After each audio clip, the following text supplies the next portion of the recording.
예레미야 32장 6절부터 15절 말씀을 교독하겠습니다.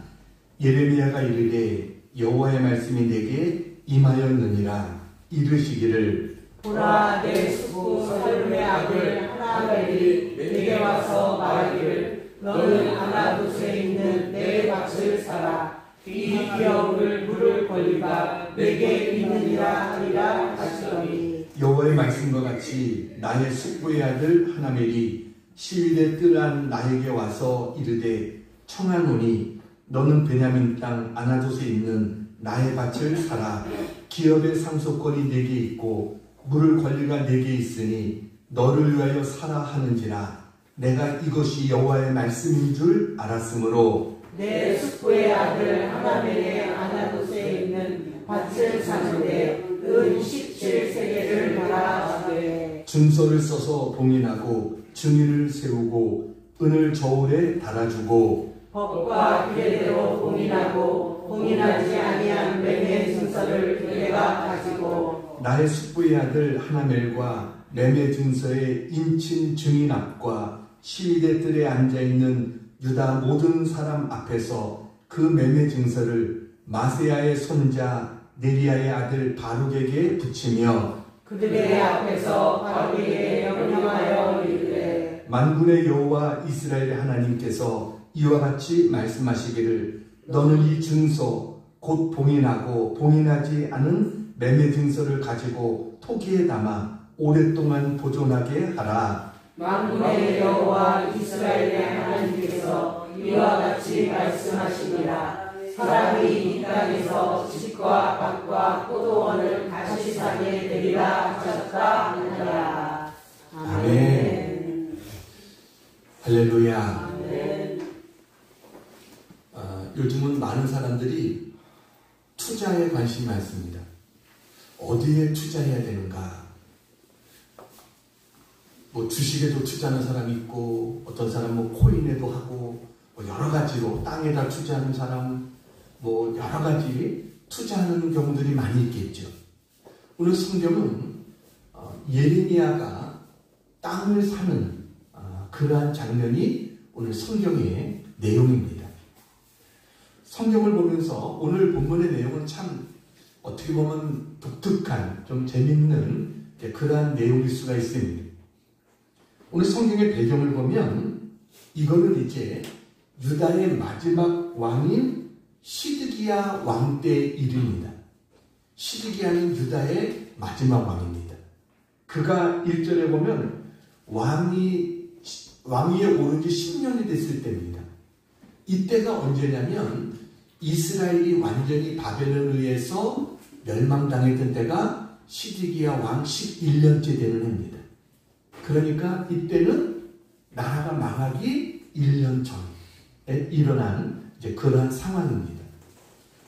이제 벌써 바벨론에서 이스라엘 백성들이 포로로 잡혀가기도 했어요. 그리고 지금도 바벨론이 예루살렘 성을 포위하고 있는 지금 이런 상황 가운데 있는 그것이 배경입니다.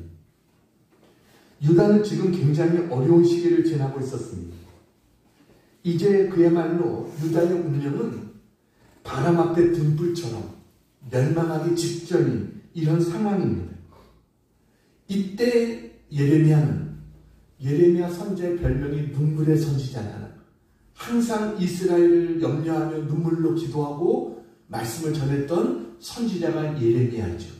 이 예레미야 선지자가 이제 왕궁에 갇히게 됩니다. 그 이유는 국가 모독죄와 국왕 모독죄입니다. 국가 반역죄와 국왕 모독죄. 이게 그의 죄명입니다. 왜 그러냐면 예레미야가 이 유다가 바벨론 왕의 손에 붙여져서 완전히 멸망할 거다. 이거를 선포하는 거예요. 그리고 이 앞에 이제 여러분들이 나중에 읽어보면 이 시드기야를 향해서 당신도 포로로 잡혀갈 거고 그리고 바벨론 왕 눈앞에서 신문을 받게 될 거다. 이와 같은 이야기를 한 겁니다. 그러다 보니까 시드기야가 화가 났어요. 그런 말을 들으면 주의 종이 지금 이렇게 말을 전하는구나 들으면 왜 그런 말을 전하겠어요? 깨닫고 회개해야 된다. 지금이라도 하나님 앞에 회개해야 될 때다. 이거를 깨닫게 해주는 건데 그는 오히려 마음을 닫아 겁니다. 그리고 예레미야를 잡아서 감옥에 집어넣습니다. 그 말이 듣기 싫다는 거죠. 이제 이렇게 시위대 뜰 안에 어떻게 보면 감옥이에요. 여기에 갇혀있는 예레미야에게 황당한 일이 일어납니다.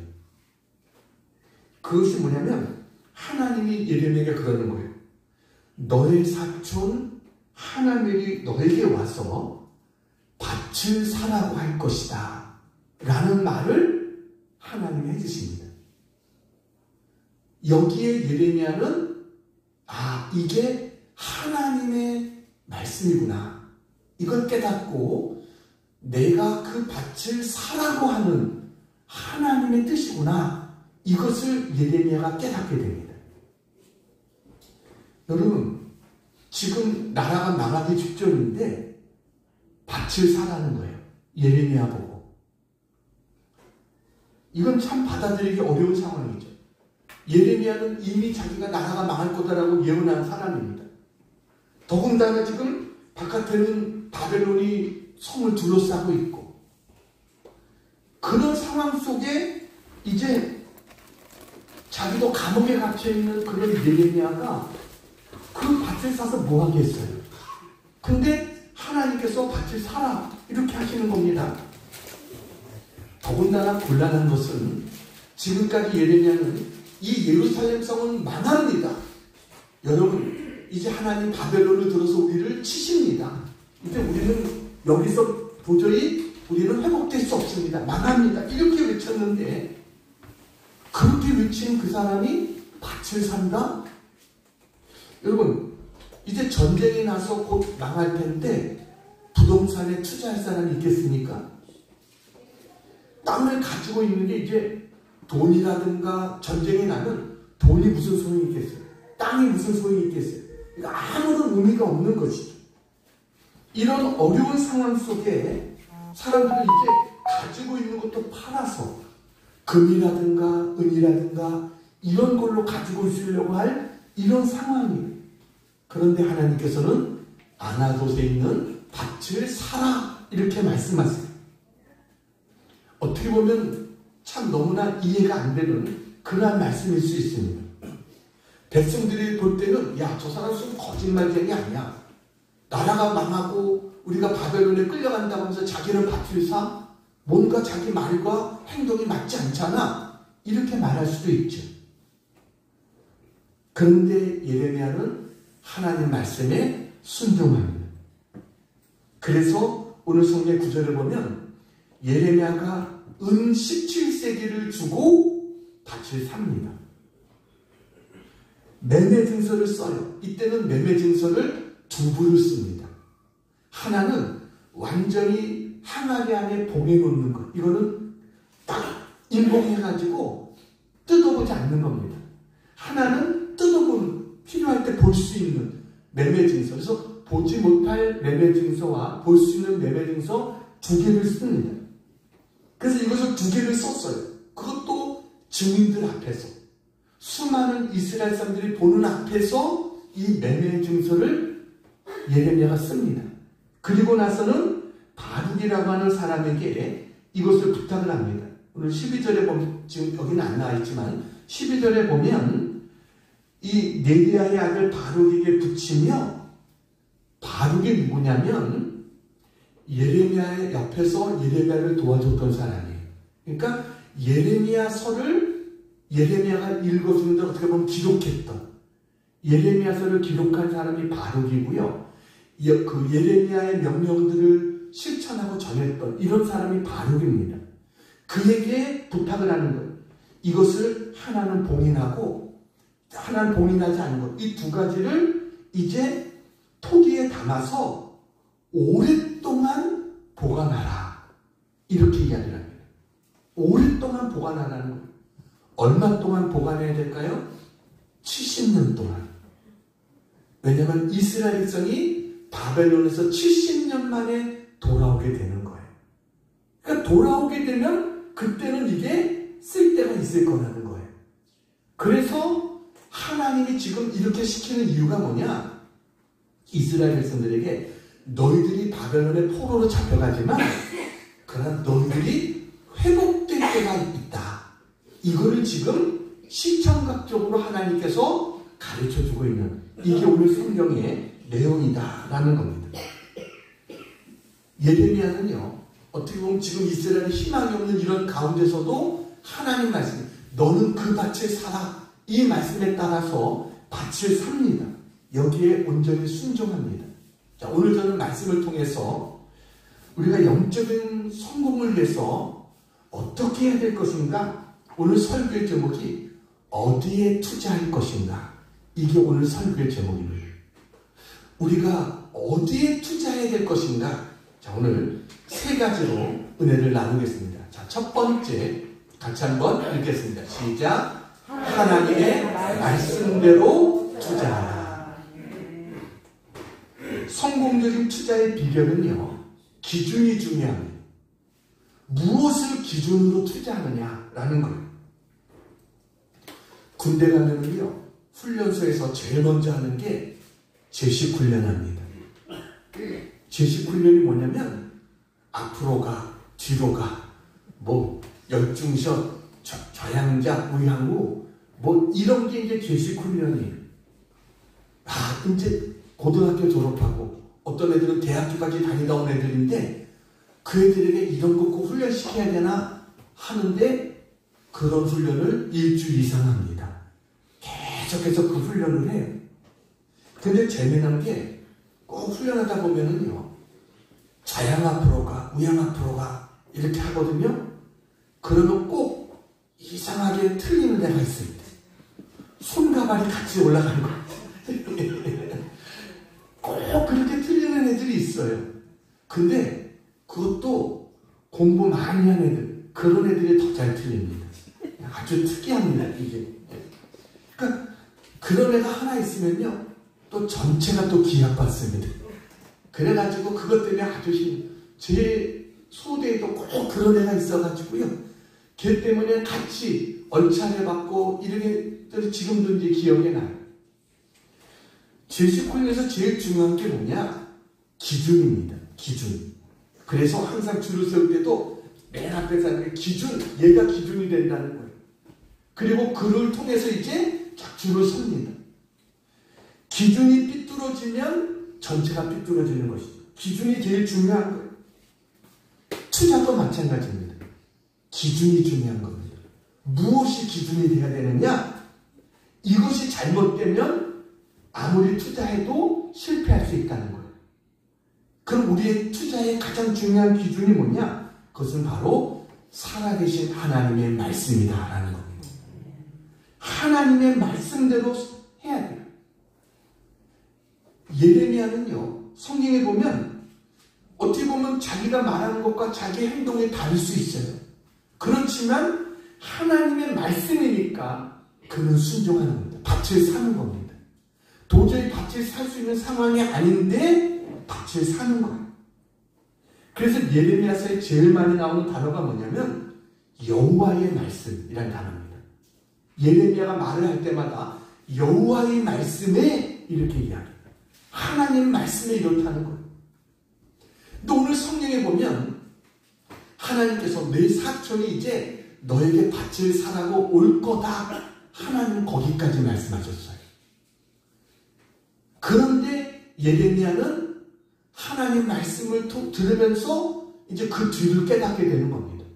아, 하나님이 밭을 사라고 하는 뜻이 있나 보구나. 이것을 예레미야가 깨닫게 돼요. 그러니까 늘 말씀에 순종하는 사람들은요, 생활 속에서도 순종이 몸에 배입니다. 그것이 이제 하나님께서 나에게 주시는 말씀이 이런 것이구나. 이게 점차 익숙해져요. 그리고 순종하게 되는 거예요. 예레미야가 바로 그런 사람이었어요. 신앙생활에 제일 중요한 것도 말씀을 따라가는 것인 줄로 믿습니다. 내 경험이나 어떤 내 생각을 쫓아가는 게 아니라 하나님 말씀이 뭐냐. 그래서 다윗은 시편 119편 105절 같이 한번 읽어볼까요? 시작. 주의 말씀은 내 발의 등이요 내 길의 빛이니이다. 하나님 말씀이 내 발의 등이라는 거예요. 우리 어둠 가운데도 등이 있으면, 빛이 있으면 우리가 분명한 길을 갈 수 있잖아요. 하나님 말씀이 그렇다는 거예요. 하나님 말씀 속에는 길이 있고 행복이 있고 그리고 평안함과 형통함이 있는 것을 믿으시기 바랍니다. 그래서 우리는 하나님 말씀을 기준으로 삼고 하나님 말씀대로 투자해야 된다. 하나님 말씀대로 순종해야 된다라는 거예요. 다음 사진을 보여주세요. 네. 백악관을 기도실로 만든 대통령 링컨이란 책입니다. 저 책에 보면 이런 내용이 나옵니다. 이 링컨은 그에게 4권의 책이 전부였대요.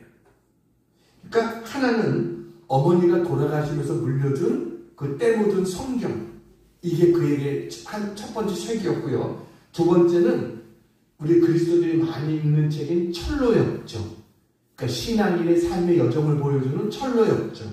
세 번째는 워싱턴 대통령의 전기, 그가 어떻게 했는가, 워싱턴 대통령의 전기. 네 번째는 이솝우화. 이 4가지가 그가 늘 곁에 두고 읽었던 책이었다, 이렇게 이야기합니다. 그래서 그는 언제나 말씀에 붙잡힌 사람이었어요. 대통령이 된 다음에 노예 문제로 인해서 남북전쟁이 벌어졌습니다. 근데 링컨은 그런 가운데도 동요하지 않았어요. 그러니까 참모들이 묻는 거예요. 아니, 나라가 이렇게 위태로운데 어떻게 그렇게 평안할 수 있습니까? 그랬더니 링컨이 확신에 찬 목소리를 이렇게 이야기했다는 거예요.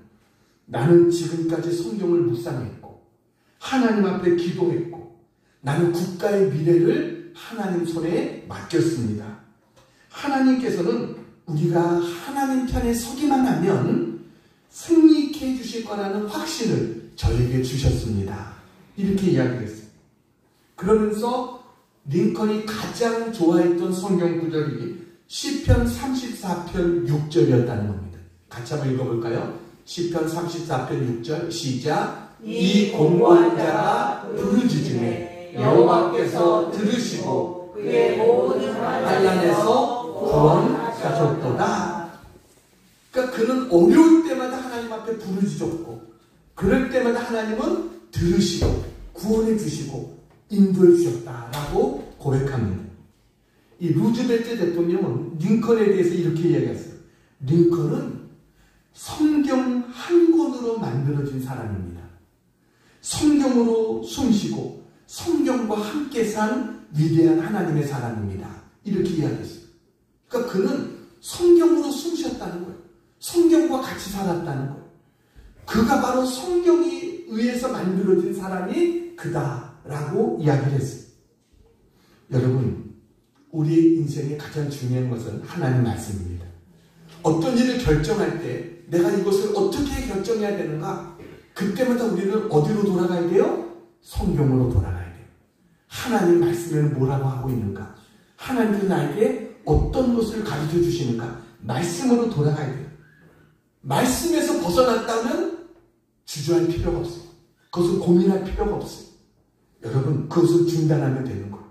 그러나 하나님 말씀이라고 하면 우리는 힘들고 어려워도 여기에 하나님의 길이 있고 뜻이 있구나. 이것을 생각하고 믿음으로 나가면, 투자하면 반드시 우리는 성공하는 그런 우리가 될 수 있는 줄로 믿습니다. 네. 자, 두 번째 같이 한번 읽겠습니다. 시작. 하나님이 기뻐하시는 일을 위해 투자하라.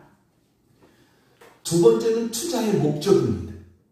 투자의 동기는 하나님 말씀이라고 한다면 투자의 목적, 이것은 뭐예요? 왜 투자해야 되느냐? 여러분, 이것이 분명하지 않으면 우리는 실패할 수밖에 없어요. 우리나라에는 보면은요, 대부분 이 재벌들이 이렇게 사람들로부터 큰 존경을 받지는 못합니다. 근데 그 이유가 뭐냐면 우리 재벌들이 어떤가? 족벌 체계를 구축하고 편법을 동원해서 상속하고 분식 회계하고 이런 모든 것들이 그 기업을 사유화하려고 하는 이런 생각에서 이기적인 욕심에서 모든 것들이 이루어지는 거예요. 그러니까 더 가지려고 하는 욕심이 있다는 거예요. 그래서 탈법을 일삼고요. 정경유착을 통해서 검은 돈이 오가고 이것 때문에 나중에 그의 삶도 결국은 어려워지는 이런 모습들을 우리가 많이 보게 되죠. 우리 그리스도인은요. 돈을 벌어도 목적이 분명해야 될 줄로 믿습니다. 왜 돈을 벌어야 되느냐? 왜 부자가 되어야 되느냐? 이게 분명해야 되는 거예요. 그 김동욱 목사님이 사업을 하는 어느 장로님하고 이야기를 했는데 그분이 이런 얘기를 하더래요. 자기는 지금까지 사업하면서 세금을 조금이라도 덜 내보려고 장부를 조작하거나 변칙적인 방법을 써본 적이 없다. 이렇게 이야기를 하더라는 겁니다. 그러니까 나중에는 세무서에서 와서 오히려 이상하다고. 세무서에서 와서 이럴 리가 없는데 할 정도로 그렇게 사업을 했다는 거예요. 그러면서 그 장로님이 뭐라고 이야기하면 조금 덜 벌면 되지. 조금 덜 얼마나 벌면 얼마나 더 번다고 그럴 필요가 있는가. 조금 덜 벌면 되지. 그래서 이 장로님은 목적이 벌어서 세금 많이 내는 거예요. 자기는 그게 목적이라는 거예요. 그 더 많은 사람을 도와주고 유익을 주는 이게 자기의 삶의 목적이라는 거예요. 이렇게 사업하니까 마음이 편하죠. 뭐 걱정할 게 두려울 게 뭐가 있어요. 편법을 쓰는 것도 없고 로비를 해서 세금을 줄이려고도 안 하고. 근데 그렇게 한다고 모으면 얼마나 더 모으겠어요. 여러분 우리는 하나님 보시기에 부끄럽지 않은 자가 되어야 될 줄로 믿습니다. 그리고 왜 돈을 벌어야 되느냐? 하나님이 기뻐하는 일을 위해서, 사람들에게 유익과 도움을 주기 위해서. 우린 그래서 돈을 벌어야 되는 거예요. 여러분 그렇게 되면 하나님께서 우리를 높여주시는 거예요. 그렇게 해서 안 벌리면 어떡하느냐? 안 벌린 대로 자족하면 되죠. 거기서 감사하며 살면 되는 거죠. 억지로 하려고 하다가 문제가 되는 거예요.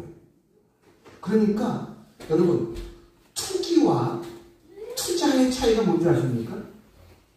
투기와 투자는 위험을 피하고 정당한 소득을 기대합니다. 이게 투자입니다. 투기는 위험을 각오하고 한탕을 노립니다. 이건 투기입니다.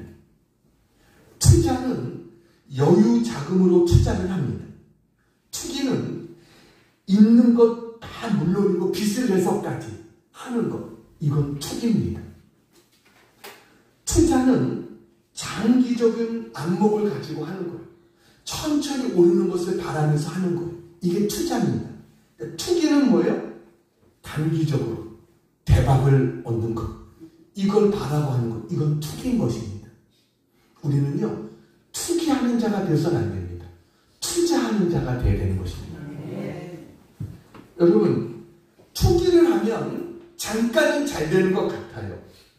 앞서가는 것 같아요. 그런데 뒤돌아보면 실패합니다. 하나님과 사람 앞에 인정받을 수 있는 자가 돼야 돼요. 그게 중요한 거예요. 투자의 목적이 뭡니까? 하나님이 기뻐하시는 일을 위해서 나는 하겠다. 이게 우리가 올바로 투자할 수 있는 가장 중요한 목적이에요. 그러니까 성경은 뭐라고 말하냐면 우리가 깊이 마음에 새겨야 될 그런 말씀입니다. 디모데전서 6장 17절부터 19절 같이 한번 읽겠습니다. 시작. 내가 이 세계에서 부한 자들을 명하여 마음을 높이지 말고 정함이 없는 재물에 소망을 두지 말고 오직 우리에게 모든 것을 후히 주사 누리게 하시는 하나님께 두며 선을 행하고 선한 사업을 많이 하고 나누어 주기를 좋아하며 너그러운 자가 되게 하라. 이것이 장래에 자기를 위하여 좋은 터를 쌓아 참된 생명을 취하는 것이니라. 아멘. 성경은 우리에게 말하잖아요. 정함이 없는 재물에 소망을 두지 말라. 그랬어요. 욕심을 버리라는 거예요. 하나님의 선한 일에 힘쓰고 베푸는 자가 되고, 그러면 하나님께서 더하여 넘치게 주시고 풍성한 것으로 주시겠다라고 약속하고 있어요. 오늘 성경에 보면 여러분, 이 하나멜이라고 하는 예레미야의 사촌, 그가 왜 예레미야를 찾아와서 자기 밭을 사달라고 부탁했을까요? 예레미야에게 와서 당신이 나의 기업물을 짜입니다. 왜냐하면 이스라엘 사람들이 아무에게나 팔 수 없습니다. 자기의 재산을 가장 가까운 친척에게 파는 거예요. 그래야 그가 그 보관하고 있다가 나중에 돌려줄 수 있기 때문에. 그래서 그렇게 하게 되어 있습니다. 예레미야가 기업물을 짜라는 거예요. 그런데 그가 예레미야에게 와서 상속권을 내세우면서 이야기하지만, 사실 이 하나멜의 속셈이 뭡니까? 이제 멸망당할 나라에서 어떻게 보면 땅을 가지고 있는 것보다는 그래도 현찰을 가지고 있는 게 더 나을 것이다, 이 생각을 한 겁니다. 그래서 감옥에 갇혀있는 예레미야까지 찾아와서 내 땅을 사달라 이렇게 부탁을 하는 거예요. 그런데 예레미야는 그 속셈을 알았지만 밭을 사줍니다. 왜 그랬을까요? 속셈을 알면서도 왜 그 밭을 사줬을까요? 첫째 이유는 하나님의 말씀이 있었기 때문입니다. 그러나 또 한편으로는 여러분, 어렵게 사는 하나멜을 돕고 싶어서 그렇게 했을 수도 있었습니다. 오죽하면 자기의 땅을 팔까, 이런 생각을 할 수 있는 것. 어떻게 보면 자기도 내일 죽을지 모르는 예레미야가 그런 형편 가운데 있습니다. 그럼에도 그는 남을 돕는 일에 앞장서고 있어요. 은 17세계를 주고 그 땅을 사주는 것. 여러분, 하나님은요, 그런 모습을 기쁘게 보십니다. 사람이 돈을 너무 밝히면요, 미래가 밝지 못합니다. 때로는 계산적인 것도 필요하지만 계산적으로 살면 하나님과도 멀어지고요, 사람과도 멀어지게 됩니다. 그래서 우리는 계산적으로 살지 말고 예레미야처럼 살아야 됩니다. 여러분, 계산적으로 살면 실망이 옵니다. 실망이 옵니다. 근데 오늘 예레미야처럼 나누며 살면 실망이 아니라 신망이 옵니다. 실망과 신망은 다른 것입니다. 계산적으로 살면 실망이 오지만 우리가 베풀며 도우며 살면 신망이 옵니다. 우리는 그렇게 살 수 있는 우리 모두가 되기를 축원합니다. 사진을 하나 보여드리겠습니다. 저분이 누구냐면 코카콜라의 세계화를 이룩한 누구예요? 로버트 우드로프라고 하는 그런 사람입니다. 저분은 아주 신실한 그리스도인이고 코카콜라 사장이었습니다. 33살에 코카콜라 사장이 됐어요. 그래서 회사를 세계적인 기업으로 만들었어요. 여러분, 코카콜라가 안 들어간 나라가 있습니까? 아무리 아프리카에 가도, 공산국가에 가도 코카콜라는 다 있어요. 그러니까 얼마나 이 코카콜라라는 그것이 얼마나 성공했는가를 볼 수 있죠. 그런데 회사가 이렇게 성공한 이유가 뭐냐? 이 저 사장의 어떤 가치관이 뭐냐면 절대로 음료수 맛을 속이지 않겠다는 거예요. 맛이 변하지 않겠다는 거예요. 그러니까 미국이나 아프리카에 가도 어디 가도 맛은 똑같은 거예요. 코카콜라의 맛은 똑같은 거예요. 맛과 병도 똑같이 이렇게 한 거예요. 그리고 무엇보다 그는 열심히 기도하는 사람이었습니다. 그래서 복음을 증거하는 일에, 그리고 신앙을 연구하는 일에 관심을 가지고 거기에 많이 헌신했습니다.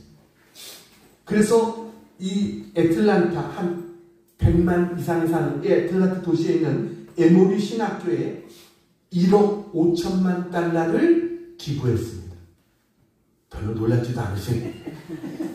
그냥 1억 5천이 아니라 1억 5천만 달러를 기부한 거예요. 그래서 그것 때문에 이 신학교가 엄청 크게 성장할 수가 있게 됐어요. 그러다 보니까 이 코카콜라는 점점 더 좋은 소문이 나는 겁니다. 그리고 나서는 나중에는 어떻게 보면 세계적인 기업으로 우뚝 서게 됐어요. 저분은 95세까지 살면서 이렇게 그리스도의 사랑을 전하고 복음을 전하고 하는 이런 일에 힘쓰다가 하나님 앞에 가게 됐습니다. 우리 그리스도인은요, 돈을 잘 써야 됩니다. 여러분, 돈 가지고 자랑하고 돈 가지고 쾌락의 도구로 삼고 이것은 어리석은 사람이에요. 왜냐하면 우리는 결산할 때가 다 있거든요. 내 돈 가지고 내 마음대로 쓰는 것 같지만 아니요. 이 돈의 주인이 누굽니까? 하나님이신 거예요. 우린 청지기로 잠깐 동안 이 땅에 살 동안 이 돈을 맡아서 관리하는 게 우리예요. 그리고 우리는 또다시 하나님 앞에 서게 될 거예요. 그때 하나님은 결산하시겠다는 겁니다. 이렇게 살면 나만 생각하고 쾌락을 위해서 어떤 이렇게 살다 보면 하나님 앞에 설 때 어떻게 되겠어요? 비극적인 결과가 오겠죠.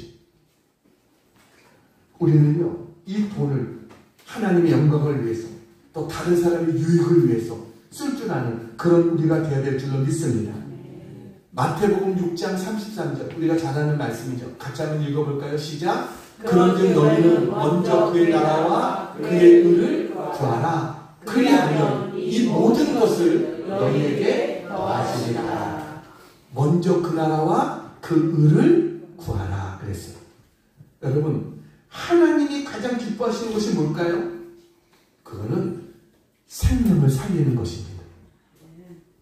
그래서 우리는 여러분, 아무리 멋있어 보여도 생명을 병들게 하고 사람을 죽이는 일이다라고 하면 멈춰야 됩니다. 그러나 우리는 이것이 생명을 구하는 일이다, 사람을 살리는 일이다 라고 하면 그 일에 투자해야 돼요. 그 일에 힘써야 돼요. 그럴 때 하나님 앞에 서게 될 때 지혜로운 자로, 착하고 충성된 자로 하나님 앞에 우리가 서게 될 줄로 믿습니다. 돈은요, 날개가 달렸습니다. 그래서 다 날아갑니다. 아무리 움켜쥐고 있어도 어느 순간 날아갑니다. 그래서 우리는 지혜롭게 투자해야 돼요. 너희는 썩어질 땅에 투자하지 말고 하늘에 투자하라. 성경은 우리에게 이렇게 말씀하고 있어요. 그래서 여러분, 하나님의 기뻐하는 일에 투자할 수 있는 우리 모두가 되기를 축복합니다. 자, 세 번째 같이 한번 읽겠습니다. 시작. 영적인 것을 위해 투자하라. 세 번째는 영적인 것을 위해 투자하라 하는 거예요. 그러니까 세 번째는 무엇에 투자할 것인가라는 거예요. 무엇에 투자할 것인가. 투자의 대상이 뭔가 이걸 말합니다. 갈라디아서 6장 8절에 보면 두 종류의 투자의 대상이 나옵니다. 같이 한번 읽어볼까요? 시작. 자기의 육체를 위하여 심는 자는 육체로부터 썩어질 것을 거두고 성령을 위하여 심는 자는 성령으로부터 영생을 거두리라. 그러니까 육체를 위해서 투자하는 것이 있고 성령을 위해서 투자하는 것이 있다라고 말합니다. 갈라디아서 5장 17절에 또 뭐라고 하냐면 갈라디아서 5장 17절 같이 한번 읽겠습니다. 시작. 육체의 소욕은 성령을 거스리고 성령은 육체를 거스르게 하니 이 둘이 서로 대적하므로 너희가 원하는 것을 하지 못하게 하려 함이니라. 우리 안에서 두 가지가 서로 대적한다는 거예요. 육체의 소욕이 있고 성령의 소욕이 있다는 거예요. 근데 육체의 소욕은 성령의 소욕이 하는 것을 하지 못하려고 방해하고, 성령의 소욕은 뭐예요? 육체의 소욕이 원하는 것을 하지 않도록 하게 하는 것. 이게 성령의 소욕이다라는 겁니다. 그러니까 육체의 소욕은 뭐예요? 내 육신이 원하는 대로 가려고 하는 것. 내 육신이 원하는 것을, 그것을 쫓아가려고 하는 것. 이게 육체의 소욕이에요. 근데 성경은 뭐예요? 육체의 소욕에 투자하지 말라는 거예요. 그거는 썩어질 것에 투자하는 거라는 거예요. 여러분, 우리가 육체를 위해서 투자해야 될 것도 있죠. 건강을 위해서 투자해야 됩니다. 건강도 그냥 생기는 게 아닙니다. 그걸 위해서 투자해야 됩니다.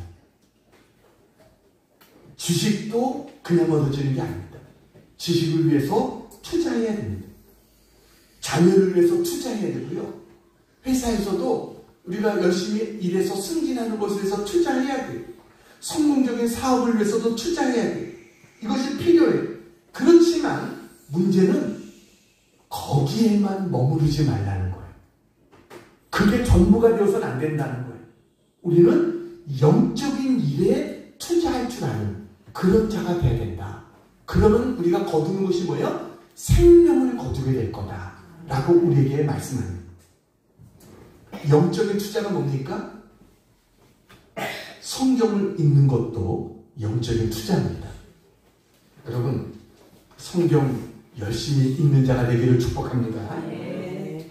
아니, 나중에 읽지 그러지 말고요. 지금 한 장이라도 지금 읽는 게 필요합니다. 그러니까 일단 한 장이라도 읽는 것을 시작하는 게 중요해요. 시작이 반입니다. 그래서 하나님, 제가 금년이 지나기 전에 제가 성경을 한 번 읽을 수 있도록 하나님 도와주시옵소서. 이런 자세가 필요합니다. 1년에 성경을 한 번 읽는 것. 마음 먹고 읽으면은요, 우리가 3, 4일이면 한 번 읽습니다. 그냥 성경만 읽으면 계속. 그러니까 우리가 일주일 잡으면 한 번 사실 읽을 수 있어요. 근데 그렇게 읽을 수는 없죠. 그러니까 매일같이 성경을 조금씩 읽어 나가는 거예요. 그래서 우리가 성경을 내가 한번 금년에 성경을 한번 내가 일독하겠다. 이런 자세를 하고 기도하고 시작하면은요, 하나님이 도와주세요. 요단강이 어떻게 갈라졌습니까? 하나님의 교회를 맨 제사장이 발을 들여놓으니까 요단강이 갈라진 것입니다. 일단 들여놓는 게 필요합니다. 그래서 여러분, 힘들어도 내가 하루에 성경 한 장이라도 못 읽으면 한 장이라도 내가 읽어야지 하는 자세로 성경을 읽어나가는, 이게 내 인생의 가장 중요한 투자다, 이 생각을 하고 여러분 성경을 읽을 수 있는 우리 모두가 되기를 축복합니다. 성경을 읽으면요, 성경이 우리에게 지혜를 줍니다. 용기를 줍니다. 그래서 하나님께서 우리의 삶이 복되게 인도해 주세요. 그러니까 여러분 바빠도 유튜브는 보잖아요. 텔레비전은 보잖아요. 볼 거는 다 보잖아요. 근데 성경 볼 시간은 없다는 게, 우리가 성경을 봐야 돼요. 이게 투자다. 영적인 투자다. 두 번째는 뭐예요? 기도도 영적인 투자입니다. 여러분, 기도하는 것 씨를 뿌리는 것 같습니다. 내가 하는 기도가 그냥 없어지는 것 같지만 없어지지 않아요. 하나님께서 다 듣고 계십니다. 그리고 하나님께서 때가 되면 반드시 기도한 것들을 응답해 주십니다. 심어야지 열매가 맺죠.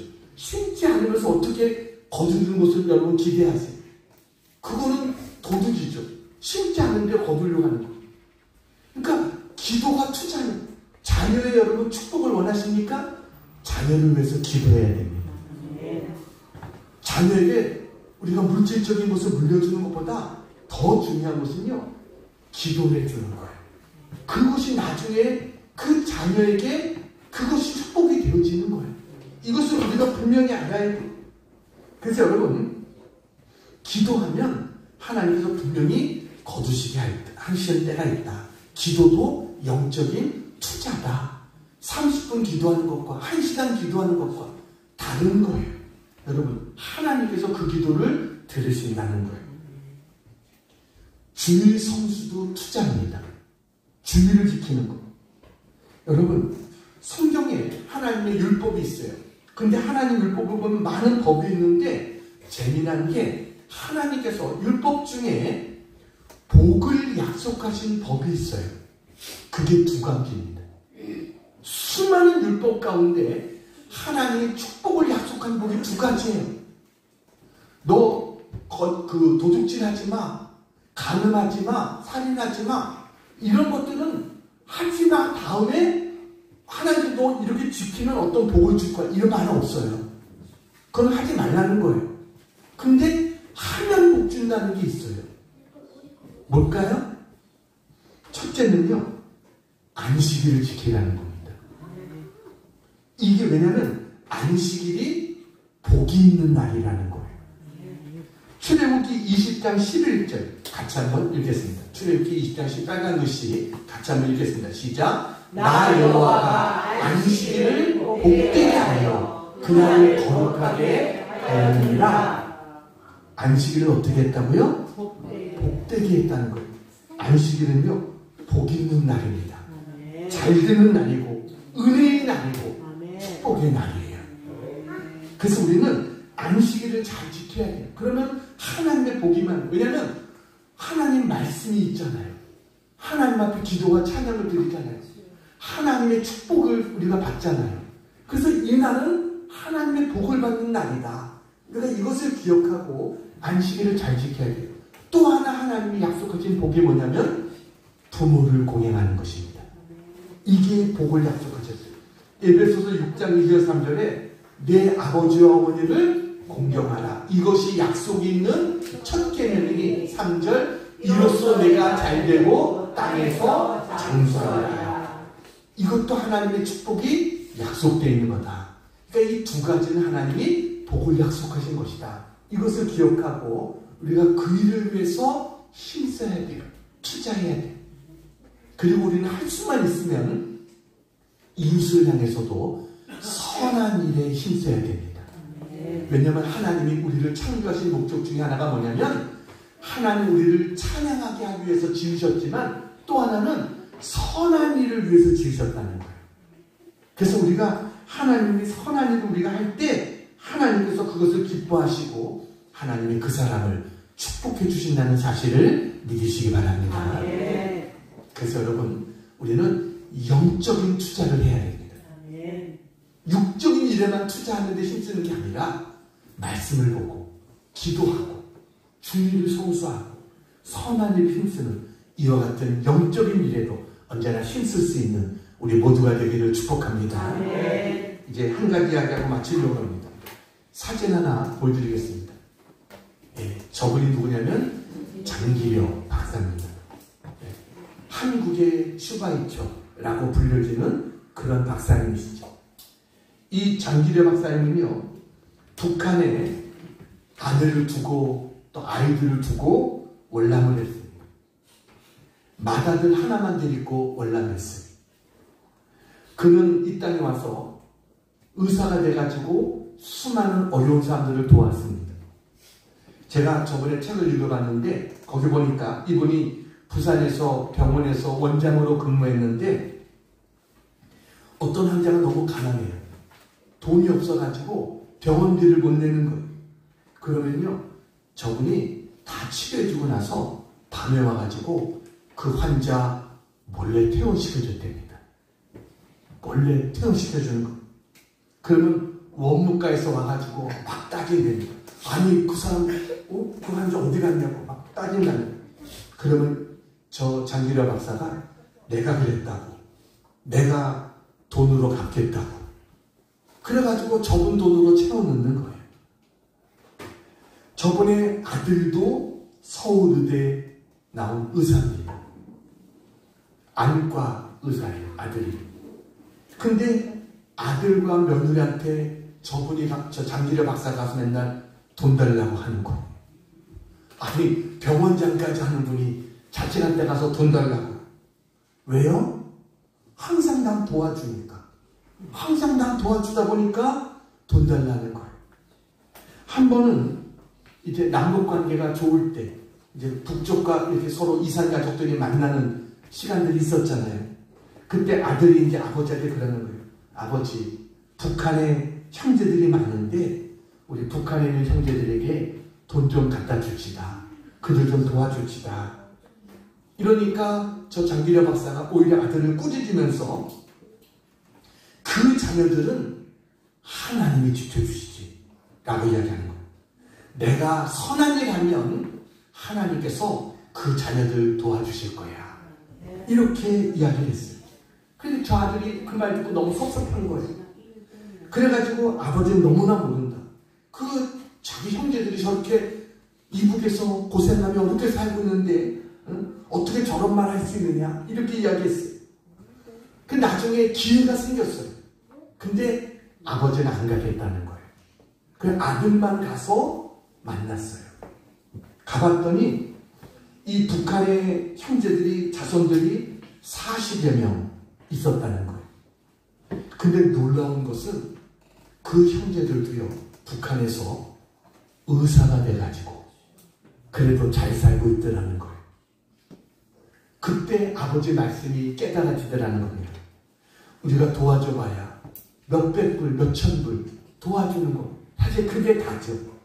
그런데 아버지가 이렇게 선한 사업을 하고 많은 사람들 돕고 이러니까 그 복이 저 북한에 있는 자녀들에게도 가는구나. 이걸 그 아들이 깨달았다. 그런 얘기를 했어요. 성경 구절 하나 볼까요? 시편 37편 25절 26절입니다. 같이 한번 읽겠습니다. 시작. 내가 어려서부터 늙기까지 의인이 버림을 당하거나 그의 자손이 걸식함을 보지 못하였도다. 그는 종일토록 은혜를 베풀고 꾸어주니 그의 자손이 복을 받는도다. 할렐루야. 여러분, 이 축복이 있어지기를 축원합니다. 하나님이 도와주셔야 되는 겁니다. 사람이 도와준다고 해야 얼마나 도와주겠어요. 하나님이 도와주시는 것과 비교할 수 있습니까? 내가 내 자식 위해서 내가 해주겠다 하지만 부모가 자식을 위해서 해주는 것도 그것도 한계가 있죠. 얼마나 해주겠어요. 하나님이 해주셔야 되는 거예요. 여러분, 자식을 위해서 기도하고 선한 일에 힘쓰고 이러다 보면 하나님이 그거 다 갚아주시는 거예요. 여러분, 정말 우리는 하나님 은혜 베풀어 주시고 하나님이 축복해 주시는 그와 같은 삶을 살아가는 우리 모두가 되기를 축원합니다. 어디에 투자할 것인가? 어디에 투자해야 돼요? 하나님 말씀대로 투자하라. 하나님이 기뻐하시는 일을 위해 투자하라. 영적인 것을 위해 투자하라. 여러분, 언제나 우리가 이런 지혜로운 투자자가 돼서 정말 하나님의 은혜 가운데 하나님을 간증하며 살아갈 수 있는 우리 모두가 되기를 주님의 이름으로 축원합니다. 기도하겠습니다. 하나님 아버지, 하나님께서 모든 것의 주인이 되심을 고백합니다. 저희들 하나님 맡겨주신 것을 관리하는 청지기입니다. 하나님 뜻에 따라 지혜롭게 투자하는 자가 되게 해 주시옵소서. 정함이 없는 재물에 소망 두지 않게 하시고 하나님 마음에 합한 일에 힘쓸 수 있는 저희들이 다 되게 해 주시옵소서. 하나님의 말씀대로 하나님이 기뻐하시는 일에 영적인 것에 우리의 마음과 정성을 다할 수 있도록 하나님 도와주셔서 그래서 하나님 앞에 설 때 잘했다 충성된 종아 칭찬 듣는 저희들 모두가 되게 해 주시옵소서. 하나님 그렇게 살아가는 저희들에게 영혼이 잘된 같이 범사에 잘되고 강건하며 생명을 얻되 풍성하게 얻게 하여 주시옵소서. 저들의 가정이 저들의 삶이 물된 동산같이 되게 하여 주시고 은혜로 넘쳐나는 삶을 살아갈 수 있도록 하나님 역사해 주시옵소서.